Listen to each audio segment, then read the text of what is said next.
Bonjour et bienvenue sur Original Comics. Aujourd'hui, quoi de neuf chez Urban Comics? Eh bien, beaucoup de super trucs, notamment parce que cette semaine est dédiée chez Urban Comics au grand scénariste Alan Moore. Urban Comics nous ressort bien plein de trucs du bon bonhomme de Northampton et on va décortiquer tout ça tout de suite. Et on va commencer par moi, sans doute, ce qui me plaît le plus cette semaine, l'ouvrage que j'attendais le plus, de vous présenter, c'est Alan Moore présente DC Comics, un recueil d'histoires courtes qui va venir compiler toutes les histoires, en tout cas tous les one-shots, toutes les petites histoires courtes que Alan Moore a réalisées pour DC Comics dans les années 80. Alors revenons un petit peu en arrière si vous le voulez bien. Alan Moore, du coup, c'est ce gigantesque scénariste anglais qui a révolutionné la bande dessinée américaine depuis les années 70 jusqu'à ses derniers ouvrages récemment. Un auteur à la carrière immense, très très longue, dont on reviendra prochainement plus en détail dans une future vidéo, mais qui au début des années 80 va se faire débaucher par DC Comics et par notamment l'éditeur et scénariste Len Wein pour écrire les aventures de Swamp Thing, un personnage qui était un petit peu mort-né, qui avait un petit peu marchouillé dans les années 70, mais qui était vite tombé un petit peu en désuétude, et Len Wein qui a repéré le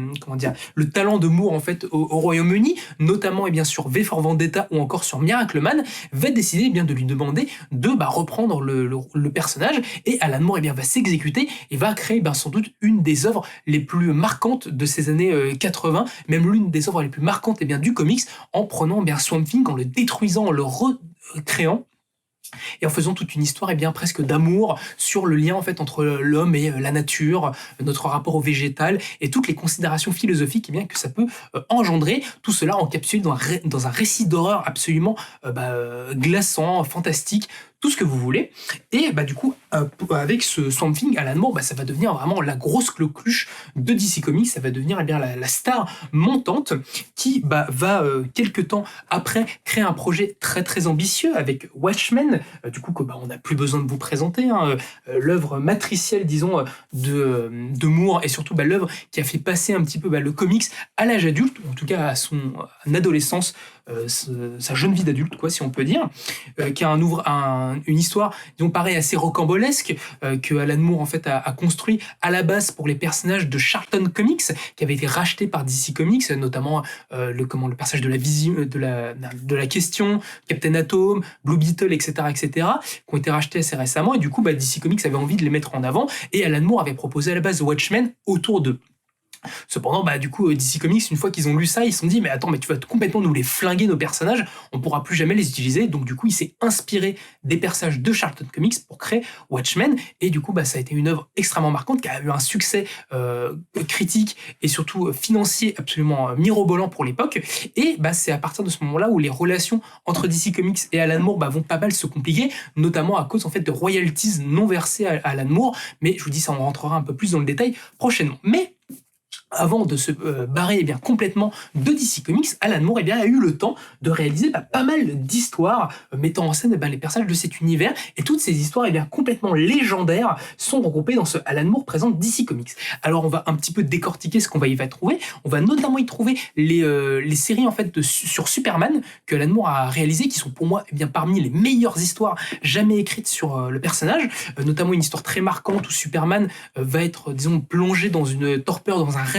à cause de Mongul. On va voir aussi les derniers jours de Superman, la dernière histoire du Superman de l'âge d'or, avant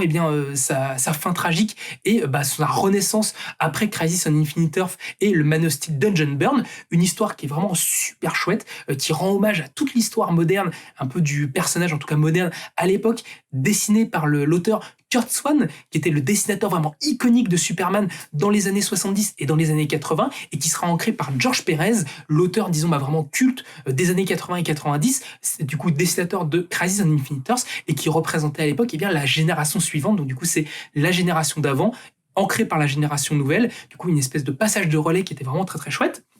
Donc, du coup, vous allez retrouver ces épisodes-là sur Superman qui sont vraiment top. Vous allez aussi retrouver les petites histoires de Alan Moore autour des Green Lantern, notamment une histoire autour du personnage de Abin Sur, celui qui a donné son anneau de puissance à Hal Jordan et qui servira de... En fait, cette histoire servira de base à Jeff Jones pour pratiquement tout son run sur Green Lantern dans les années 2000, notamment tout ce qui va être Blackest Night et tout,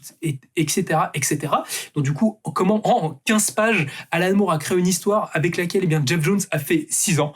Donc c'est quand même assez fou. On va aussi avoir quelques récits sur Batman, sur l'univers un petit peu plus street level de DC Comics.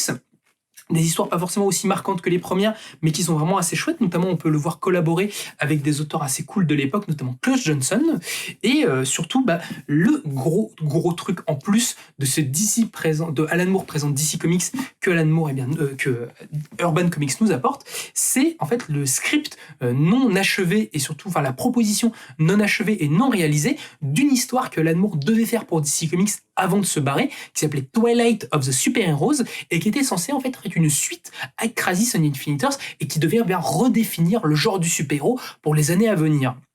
Une histoire qui a laissé beaucoup de traces dans l'histoire de la BD américaine, malgré le fait qu'elle n'ait jamais existé, parce que c'est sur ses cendres et sur certaines idées que Moore en fait avait proposé d'un futur de DC Comics un petit peu dystopique, où des maisons de super-héros allaient toutes s'affronter et allaient provoquer l'apocalypse sur Terre. C'est ce qui a donné naissance plus tard des histoires comme Kingdom Come de Alex Ross et Mark Waid, ou encore House of M de Brian Michael Bendis et Olivier Coipel, et qui a inspiré beaucoup de choses. Donc je vous dis, moi, je vous dis comment résumer la carrière d'Alan Moore en quelques mots, je ne sais pas trop, mais en tout cas, ce Alan Moore présente DC Comics vous permettra de compléter votre bibliothèque autour de l'auteur et de retrouver plein de récits marquants qu'il avait pu réaliser à l'époque avant de se brouiller totalement avec DC Comics et Marvel.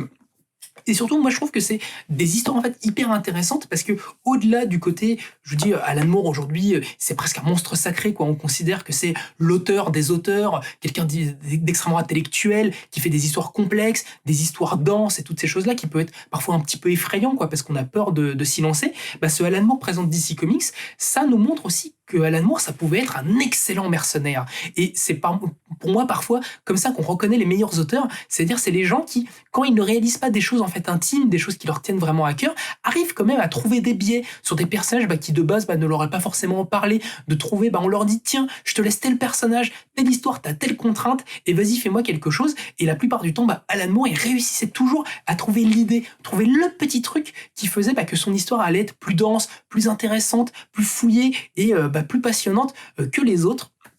Et c'est ce qu'il a fait avec Swamp Thing, rien de destiné à la base à Alan Moore à faire de l'espèce de truc horrifique et tout ça, mais il a réussi à trouver des biais sur Swamp Thing pour raconter des choses qui lui tenaient à cœur, et c'est la même chose pour Superman et pour plein d'autres choses qu'il a faites tout au long de sa carrière, en tout cas de sa carrière un petit peu plus de mercenaire. Donc moi je trouve que c'est vraiment passionnant de découvrir cet aspect-là du bonhomme, de le faire descendre un petit peu de son piédestal et d'arrêter de le sacraliser à tout va, et justement de voir que c'est aussi quelqu'un qui savait mettre les mains dans le cambouis et savait du coup trouver des idées qui forcément ne partaient pas forcément de lui, mais lui permettaient de rendre hommage aux super-héros qu'il aimait dans sa jeunesse, parce que malgré ce qu'on peut penser, Alan Moore, il aime les super-héros, il adore Superman surtout, c'est un personnage qu'il aime beaucoup. Et ça permet, je vous dis, d'agrandir encore plus le spectre de cet auteur merveilleux. Continuons avec le Alan Moore mercenaire, avec la sortie de Wildcats Evolution, une intégrale qui va venir compiler tout ce que Alan Moore a pu faire sur l'équipe des Wildcats. Alors pareil, petit retour en arrière, petit contexte. Du coup, Alan Moore, à la fin des années 80, se barre complètement de DC Comics et décide de prendre un petit peu de temps pour lui et le temps de créer des choses qui lui tiennent à cœur. C'est notamment à ce moment-là, en fait, après cette période, qu'il va enclencher des histoires comme From Hell, comme Fille perdue et plein d'autres trucs qui vont lui permettre un peu de montrer d'autres facettes de sa personnalité et de son œuvre. Et très rapidement, en fait, au début des années 90, Alan Moore, il va être plutôt intéressé par Image Comics, par cette création de Jim Lee, Todd McFarlane, Eric Larsen, etc., de tous ces auteurs de Marc Silvestri, qui ont décidé, un petit peu comme lui, de claquer la porte en fait de Marvel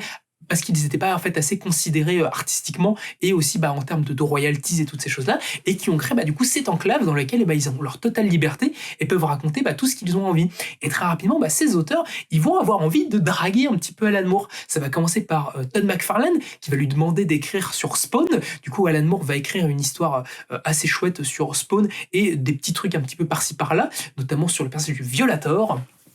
Et très rapidement, c'est surtout Jim Lee qui va réussir à l'alpaguer et lui faire en fait quelques petits trucs et notamment en fait lui faire travailler sur Wildcats, qui était la série en fait qu'il avait lancée, qui était sa première série chez Image Comics, une espèce de réinvention tactique des X-Men, en tout cas dans l'idée, avec du coup des personnages assez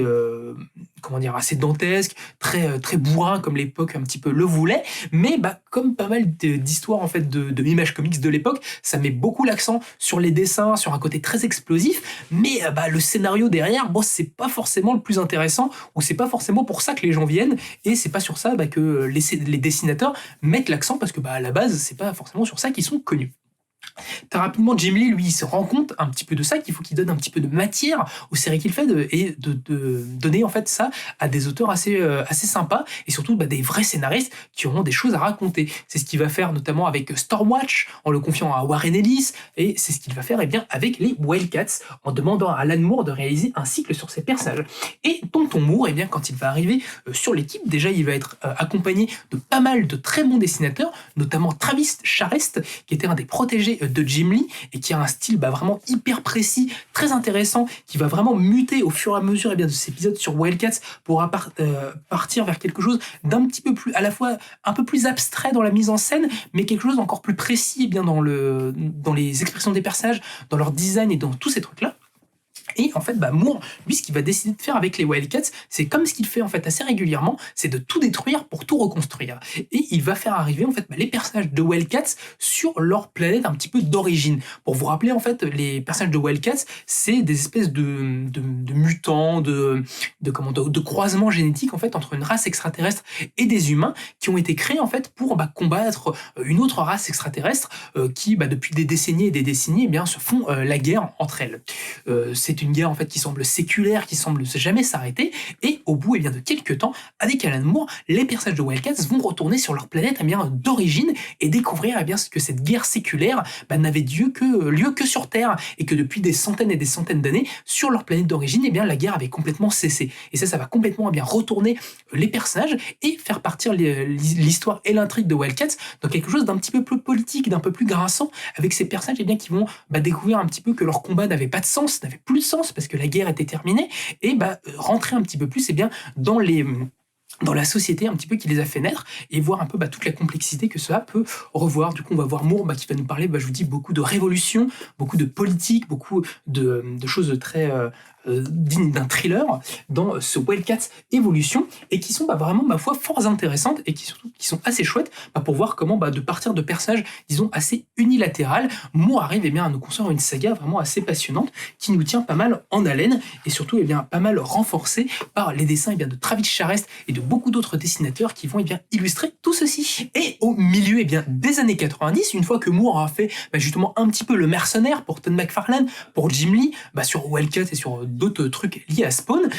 Jim Lee en fait va lui proposer de créer sa propre ligne de bande dessinée, une propre enclave au sein de Image Comics et au sein de Wildstorm, le label de Jim Lee, pour pouvoir faire ses propres créations, et pour que Alan Moore puisse se lâcher et faire pas mal d'histoires qui lui trottaient dans la tête depuis quelques temps. Ça va donner lieu en fait à une ligne qu'on va appeler ABC pour America Best Comics, du coup qui montre quand même déjà l'ambition du bonhomme et le pied de nez qu'il fait à l'industrie un petit peu de l'américaine, pour lui dire que lui, l'anglais, va faire les meilleurs comics américains. Et c'est sous ce label-là qu'on va voir pas mal de pépites de la fin des années 90 et du début des années 2000 chez Moore. Notamment, c'est là que va naître Top 10, qui va faire avec Jen A et Zander Cannon, qui va faire le chef-d'œuvre Promethea avec J.H. Willem 3. Mais surtout, nous, ce qui va nous intéresser maintenant, c'est la série Tom Strong que Alan Moore va créer avec le dessinateur Chris Sprouse. Tom Strong, en fait, c'est l'hommage de Alan Moore aux comics d'aventure, aux comics pulps des années 50. Il va prendre en fait une sorte de résurgence du personnage de Doc Savage, de Tarzan, proposer en fait une histoire vraiment d'aventure avec un grand A, avec le personnage de Tom Strong qui est une sorte eh bien de génie, inventeur, aventurier qui se balade par-delà le monde et l'univers pour régler eh bien tous les soucis que ça peut qu'il peut y avoir en fait dans le monde, d'être une espèce de héros un peu à l'ancienne. Durant ses aventures, en fait, Tom Strong va découvrir une sorte eh bien, de terre alternative sur laquelle il existe un clone en fait de lui-même et de personnages en fait qu'il connaît, avec une terre qui a eu, disons, plus ou moins une histoire similaire, mais avec quelques variations. Et Tom Strong eh bien, va décider d'appeler cette terre Terra Obscura, et avec l'aide en fait de plusieurs des personnages qu'il va croiser là-bas, il va sauver le monde et l'univers d'un cataclysme absolument gigantesque. Et en fait, à la suite des aventures de Tom Strong, Alan Moore va décider eh bien, de nous raconter dans le spin-off Terra Obscura justement les aventures de tous ces personnages en fait qu'il a créés et tous ces personnages un petit peu alternatifs à l'univers de Tom Strong. On va donc du coup se retrouver dans une pure série pareille d'aventures qui est vraiment assez chouette, dessinée par un tout jeune Yannick Paquette qu'on retrouvera eh bien plus tard chez DC Comics avec Wonder Woman Terrain. On va le retrouver aussi sur Seven Soldiers of Eternity avec Grant Morrison, un auteur québécois avec un trait mi-réaliste, mi-exubérant, qui a des idées de mise en scène vraiment super chouettes et qui arrive à représenter des personnages justement très iconiques, très un peu presque pin-up sur certains côtés. Et tous les deux vont donner une sorte de suite à ce Tom Strong et rentrer un petit peu plus dans le détail de cet univers assez chatoyant que Alan Moore avait créé et qui lui servait en fait à la fois à redigérer certaines idées qu'il avait pu avoir dans les décennies précédentes, notamment autour de la figure du surhomme, mais au lieu de le traiter d'une manière en fait très nihiliste et très noire comme il a pu faire en fait sur Miracle Man, avec Tom Strong au contraire il va traiter le concept en fait du surhomme d'un point de vue plus optimiste, plus bondissant, plus pulp en fait tout simplement. Et si vous étiez fan de Tom Strong ou que vous voulez retrouver bien l'énergie et l'innocence un petit peu de ces années-là, je vous conseille d'aller vers Terra Obscura. Au contraire de certaines histoires que Moore peut faire à cette époque pour ABC, notamment Promethea, qui est une œuvre que moi je trouve passionnante, un des chefs-d'œuvre de l'auteur, mais qui est, disons, assez complexe et très intellectuel sur certains côtés. À Tom Strong ou Terra Obscura, c'est de la pure aventure, du pur popcorn, comme Alan Moore, c'est parfois le faire, et qui vous permettra de rentrer un petit peu plus dans son univers et sa bibliographie, si justement l'aspect peut-être un peu trop justement intello de son œuvre pouvait vous rebuter. Mais laissons un petit peu le mage noir de Northampton de côté pour un temps, si vous le voulez bien, en nous intéressant à la suite des sorties de Urban Comics cette semaine, qui n'est pas non moins intéressante, notamment avec la sortie du nouveau Batman Chronicle, qui va s'intéresser pour la première fois à l'année 1989, le premier volume de l'année 1989. Alors vous commencez sans doute à bien la connaître maintenant, cette collection, les Chronicles de Urban Comics, qui leur permettent de rééditer dans l'ordre chronologique les histoires de toutes les histoires des héros les plus iconiques de l'éditeur à deux lettres. Ça avait commencé avec Batman, on avait ensuite eu de la Justice Society of America, du Superman, du Flash et plein d'autres, j'espère. Et du coup Batman lui est le plus avancé et on se retrouve en 1989, une année assez importante pour le bonhomme, parce que on va voir pas mal d'histoires assez intéressantes dans ce volume. Notamment, qu'est-ce qu'on va y trouver ? On va trouver une histoire qui s'appelle Toutes les morts de Batman, scénarisée par John Byrne et dessinée par Jim Aparo. Une histoire vraiment très chouette en 3 parties qui justement part du principe que Batman a été tué, et on voit comment ça va bouleverser un petit peu la ville de Gotham. Est-ce que Batman est vraiment mort ? Quel Batman est mort, et tout ce que ça peut un petit peu engendrer. Une superbe histoire, vraiment bien narrée par un John Byrne assez inspiré au scénario, et surtout dessiné par le grand Jim Aparo, qui est pour moi qui est mon dessinateur préféré de Batman. Il a pour moi fait les planches qui me plaisent le plus dans l'univers de l'homme chauve-souris, parce qu'il a un trait en fait assez filiforme. Je trouve qu'il fait un Batman très sec, très grand et très élégant, et ça fonctionne vraiment du feu de Dieu. Il avait beaucoup travaillé, Jim Aparo, sur le personnage dans les années 70 et au début des années 80 sur la série Brave and the Bold à la suite de Neil Adams. Et il avait notamment illustré aussi une de mes séries préférées de Batman qui s'appelle Batman and the Outsiders, une espèce de série du début des années 80 qui était en fait un petit peu une sorte de Teen Titan mais pour Batman. en gros, et une BD que moi j'aime vraiment beaucoup, qu'il avait du coup réalisé avec avec le scénariste. C'était, j'ai un petit trou, je ne sais plus comment il s'appelle le scénariste, mais en tout cas c'était une série vraiment super sympa. Et du coup, ici, il continue à illustrer des planches sur Batman, aussi aidé par le scénariste Jim Starlin, qui termine bien quelques petites histoires sur notre bon Batou ici. Et l'autre histoire un petit peu charnière qu'on va retrouver dans ce premier volume de 1989, c'est l'adaptation en comics du premier film Batman, le premier film de Tim Burton, qui sort en cette année 89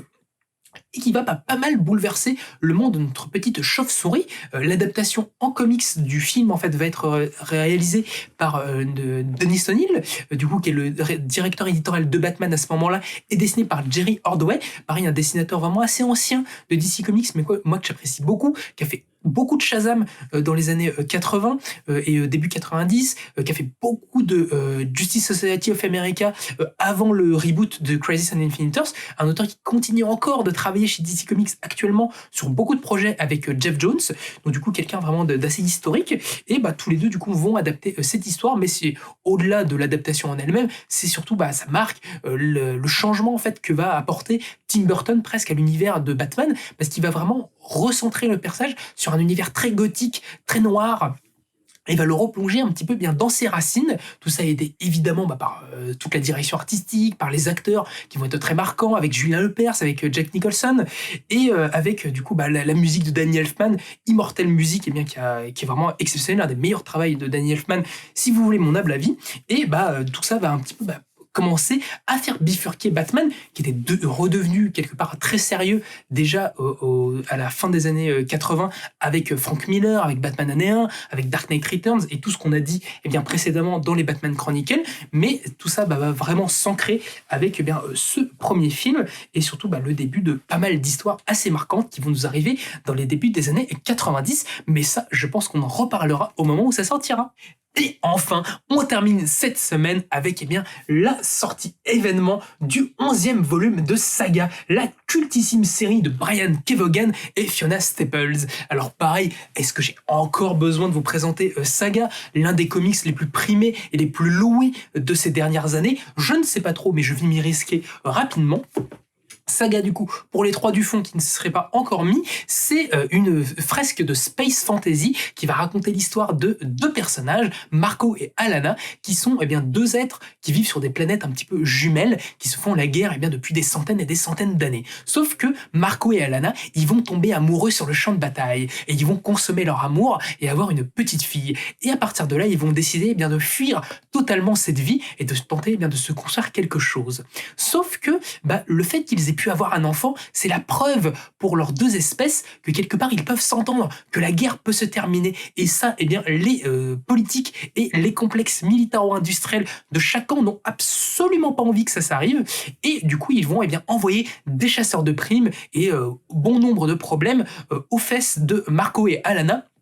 qui vont partir dans une quête pour trouver un petit peu le bonheur et qui sur leur chemin vont croiser des êtres, des créatures et des mondes absolument dantesques qui vont être confrontés à des choses très noires, très optimistes et vraiment incroyables. Une saga comme on peut dire, une histoire vraiment assez sensationnelle, une sorte de réinvention moderne du concept de Roméo et Juliette ou de Tristan et Isolde pour les plus littéraires d'entre vous. Et qui est vraiment super chouette, qui est très attachant. Ça parle de guerre, ça parle d'amour, ça parle de foi, ça parle de plein de choses géniales. C'est à la fois très cru et en même temps très juste. Donc vraiment, Saga, c'est exceptionnel. Depuis le 9e tome, je pense que beaucoup de gens sont très très très tristes parce que la série a pris un virage à 180 degrés qui a, je pense, marqué beaucoup de lecteurs et de lectrices. Et du coup, après quelques petites pauses, Saga nous revient enfin avec son 11e volume et ça reste toujours très très chouette, c'est toujours une série merveilleuse et qui saura vous plaire à la fois, je pense, si vous êtes fan de fantastique, si vous êtes fan d'histoires grandiloquentes, de mondes très très riches, si vous êtes fan de de personnages attachants, si vous êtes fan du coup de grandes fresques, enfin je pense que si vous êtes fan de comics, de manga, de BD franco-belge, je pense que vous pouvez que vous retrouver dans Saga. Je pense que nous ne sommes pas prêts le jour où ça verra le jour en série télé, parce que je pense que ça va traumatiser bon nombre de personnes. Et donc voilà, lisez Saga si ce n'est pas déjà fait. Sans doute l'une des bandes dessinées les plus récompensées de l'histoire du comic books, aux côtés sans doute de Sandman. Donc c'est vous dire à quel point c'est qualitatif. Et pour l'occasion de la sortie de ce 11e volume, Urban Comics nous propose un petit print exclusif que nous pouvons vous fournir pour l'achat d'un volume. Si vous nous avez précommandé ce 11e tome de Saga, ne vous inquiétez pas, ces prints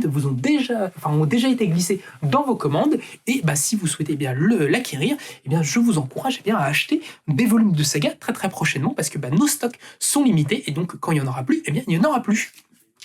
J'en profite aussi pour vous dire, si vous avez toujours eu envie de vous lancer dans Saga, il nous reste encore quelques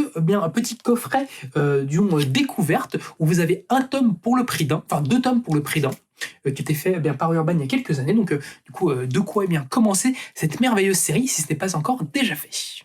Et voilà, j'espère que cette vidéo vous aura plu, que vous aurez découvert plein de choses avec toutes ces sorties merveilleuses que Urban Comics nous propose cette semaine. Si vous voulez retrouver tout ça, c'est dans le descriptif de la vidéo que ça se passe, ou nous rendant visite au 49 rue de la Sapède à Paris. C'est avec beaucoup de plaisir qu'on vous accueillera et qu'on parlera de toutes ces merveilleuses sorties avec vous. Moi, comme vous l'avez compris, et comme je vous l'ai dit, moi c'est surtout le Alan Moore présente DC Comics qui ravit mes yeux cette semaine. Et bien évidemment Saga, que je vais m'empresser de redévorer avec ce 11e volume. Et donc j'espère que vous pourrez plonger dans des mondes absolument merveilleux avec tout cela. Je vous encourage, si vous ne voulez rater aucune de nos prochaines vidéos, à vous abonner à notre chaîne, ou à nous laisser des petits commentaires pour nous donner un petit peu vos avis. Est-ce que c'est des choses que vous avez déjà lues? Est-ce que il y a un truc en particulier que vous attendez là prochainement? Quelle prochaine série ou personnage de DC Comics vous voulez voir dans les Chronicles de Urban? Moi je veux tout savoir, donc n'hésitez pas à nous le dire. Et je vous remercie de m'avoir écouté, et je vous dis à la prochaine!